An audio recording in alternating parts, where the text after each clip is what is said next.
Voici un pasteur qui était enfermé dans une morgue par un morguier. Et pendant cette même nuit, tous les morts de la morgue se sont mis à danser devant lui. Actuellement, il est à l'hôpital et manque de devenir fou. Et un procès attend le morguier en question. Histoire vraie, l'affaire se passe au Cameroun.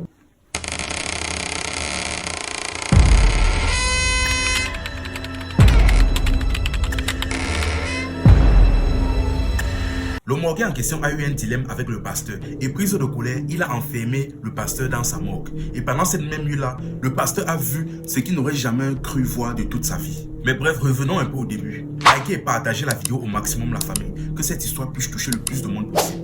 Déjà, voici le morguier en question. Ici, on va l'appeler Fabrice. Fabrice, déjà à la base, n'était pas morguier. Il a passé plusieurs concours pour pouvoir trouver un travail. Mais malheureusement, il a raté tous ses concours. Dans ce cas donc, il s'est rendu compte que dans son quartier, du moins dans la morgue qui se situe dans son quartier, qu'il y avait des propositions d'embauche. Bon, lui de base, il n'est pas morguier, mais dans sa tribu, il était ce qu'on appelle un Takugan, un initié Takugan. C'est-à-dire, ce sont des personnes qui sont initiées pour faire des autopsies traditionnelles. C'est-à-dire, vous voyez, lorsque quelqu'un décède et qu'on se rend compte que les causes de sa mort sont potentiellement mystiques, on les appelle eux pour faire des rituels et généralement ils sont accompagnés par des marabouts, des traditionnels, etc. Vu qu'il était un Takugan, il s'est dit pourquoi pas. Il est donc parti postuler et il était accepté.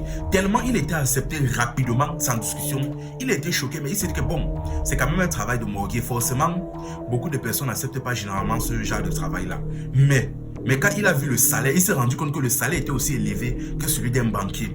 Là, il a commencé à discuter avec celui qui voulait l'embaucher. Il a dit que non, dis-moi réellement ce qu'il y a. Dis-moi réellement ce qu'il y a, sinon moi je n'accepte pas ça. Parce que c'est quel genre de travail où on me paye, je n'ai aucune qualification, mais on me paye on me paye presque le même salaire d'un banquier. Qu'est-ce qui se passe? L'employeur a voulu discuter, finalement, tellement le gars était insistant, son employeur lui a dit la vérité. Il a dit ce qui se passe, que bon, avant d'être embauché, donc je vais te donner les réalités des morgues.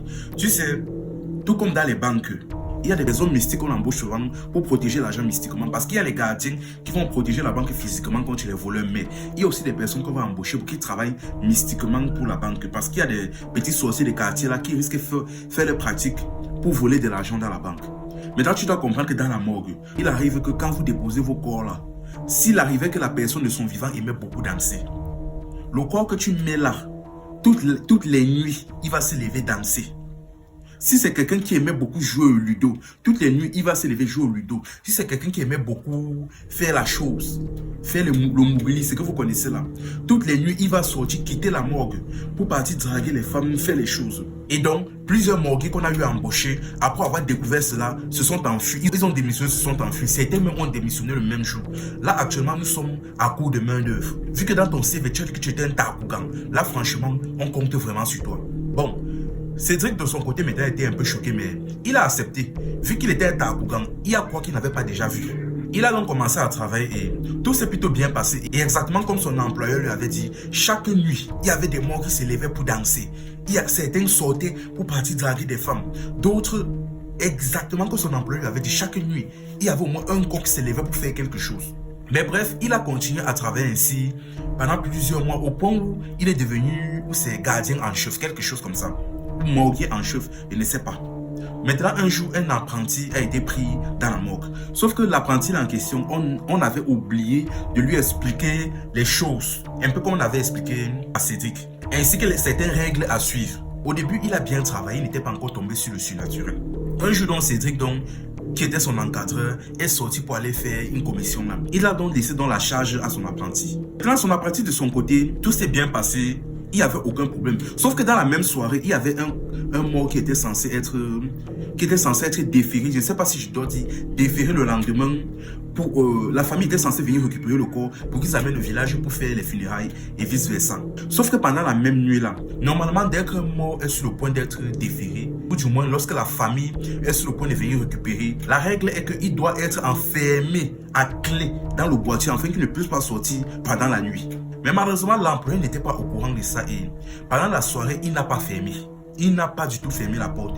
Et le lendemain donc, quand la famille donc est venue récupérer leur défunt pour partir faire les rituels et le deuil, lorsque l'apprenti est parti pour chercher, il n'a pas vu.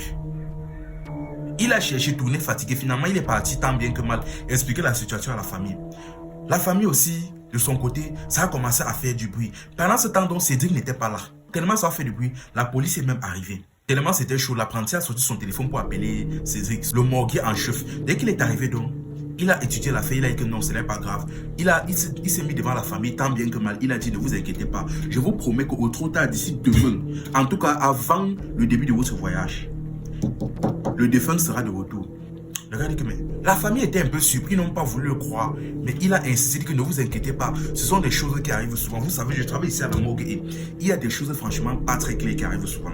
Maintenant, la famille était accompagnée d'un pasteur. Le pasteur en question s'est mis à mettre sa bouche dans le fameux pasteur. Il a dit, ah, qu'à laisser ça, il manque, c'est un escroc, c'est un charlatan. Comme il y a souvent des hommes riches qui viennent dans des morgues pour acheter certaines parties des défunts là. Je suis sûr qu'il est parti faire ça avec la dépouille du défunt. Je suis sûr, c'est un escroc, c'est un charlatan, je suis sûr. N'écoutez pas ce qu'il dit. Tellement il a parlé comme ça, c'est dire que non, monsieur, écoutez, je ne suis pas un charlatan. Et vous êtes un homme spirituel tout comme moi. Vous ne pouvez pas dire des choses comme ça. Vous savez que c'est une mort, il y a des choses qui se passent. Les défunts nous font souvent des choses ici, on ne comprend pas. Vous ne pouvez pas affirmer des choses comme ça. Le pasteur a commencé à crier, dit que non, c'est faux. Il est dit dans la Bible, les morts sont morts, sauf Jésus est ressorti du tombeau. Le défunt ici là ne s'est jamais levé. C'est vous qui avez pris le corps pour partir faire je ne sais quoi. Tellement il parlait, il insultait le morguier. Le morguier finalement s'est fâché. Il a attrapé le pasteur. Il a traîné, il a enfermé dans la pièce où ils ont l'habitude de stocker les défunts, les corps. Il a refermé à clé. Là, après 1 minute seulement, le pasteur s'est mis à crier, tellement crier qu'il s'est soulagé sur lui. Il s'est soulagé et il a uriné sur lui. Pourquoi? Quand il était enfermé là-bas, à peine était enfermé 1 minute seulement, comme c'était la nuit, il a vu des corps en train de danser.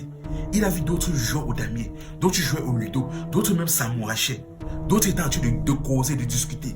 Il les voyait avec les pailles, les draps sur eux, les cotons dans les narines en train de faire tout ça. Il a crié, le morguier s'est calmé, il a rapidement ouvert le caisson, il a ressorti le pasteur. Le pasteur était amené à l'hôpital et il a frôlé la folie de peu.